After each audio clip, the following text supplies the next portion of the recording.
सबको जय मसीह की। आज तारीख है 28/8/2025। हम सुबह का वचन पढ़ेंगे। हम कुरिन्थियों की पुस्तक में से पहली कुरिन्थियों और उसका 10 अध्याय 1 से लेके 18 वचन तक।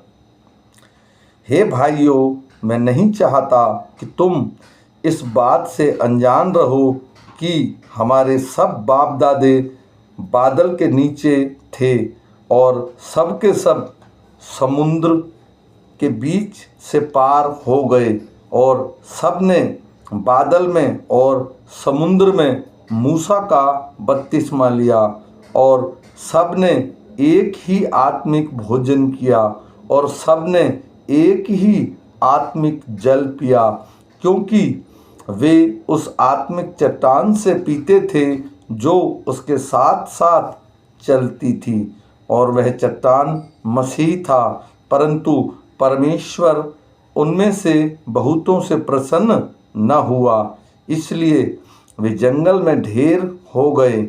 ये बातें हमारे लिए दृष्टांत ठहरी कि जैसे उन्होंने लालच किया, वैसे ही बुरी वस्तुओं का लालच न करें, और न तो मूर्ति पूजक बनो जैसे कि उनमें से कितने बन गए थे। जैसा लिखा है, लोग खाने पीने बैठे और खेलने कूदने उठे, और न हम व्यभिचार करें जैसा उनमें से कितनों ने किया, और एक दिन में 23,000 मर गए। और न हम प्रभु को परखें जैसे उनमें से कितनों ने किया और सांपों के द्वारा नष्ट किए गए।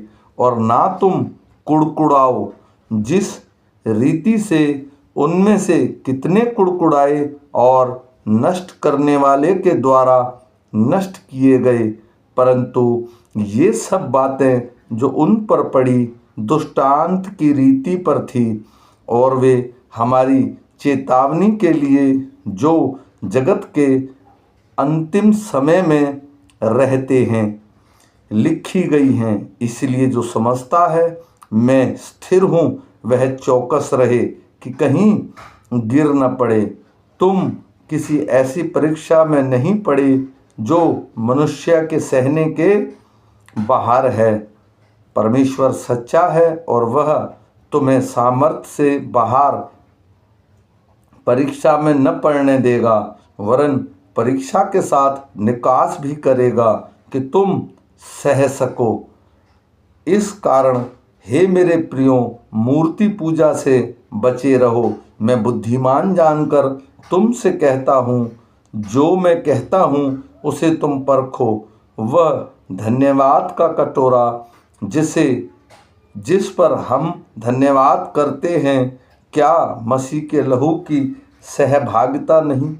वह रोटी जिसे हम तोड़ते हैं, क्या वह मसीह की देह की सहभागिता नहीं? इसलिए कि एक ही रोटी है, जो हम भी जो बहुत हैं एक देह हैं, क्योंकि हम सब उसी एक रोटी में सहभागी होते हैं। जो शरीर के भाव से इज़राइली है, उनको देखो, क्या बलिदानों के खाने वाले वेदी के सहभागी नहीं? आमीन।